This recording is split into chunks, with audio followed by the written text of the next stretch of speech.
Anak keempat Presiden kedua Republik Indonesia, Soeharto, Siti Hediati Haryadi atau Titik Soeharto, bersyukur atas pemberian gelar pahlawan untuk sang ayah. Lewat video yang diunggah di akun Instagramnya pada Selasa 11 November 2025 yang mengunggah video saat Soeharto masih hidup.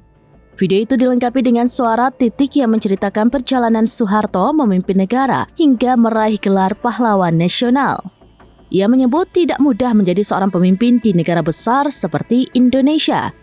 Menurut Titik, berbagai cobaan hingga ancaman terjadi, termasuk saat Soeharto menjadi presiden. Ia pun mengucapkan terima kasih kepada pemerintahan Presiden Prabowo Subianto yang telah memberikan gelar pahlawan untuk sang ayah.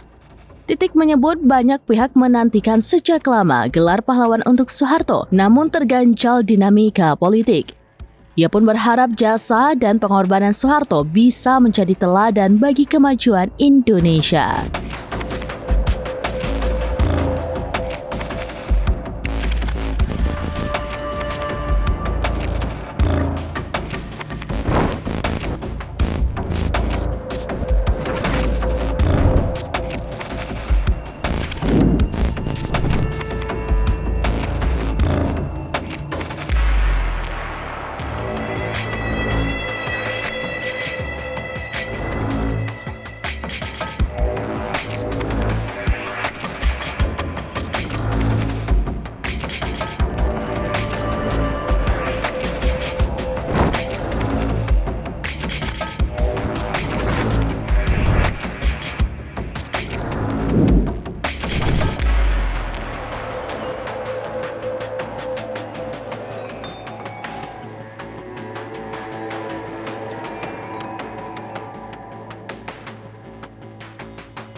Download Tribun X sekarang, menghadirkan lokal menjadi Indonesia.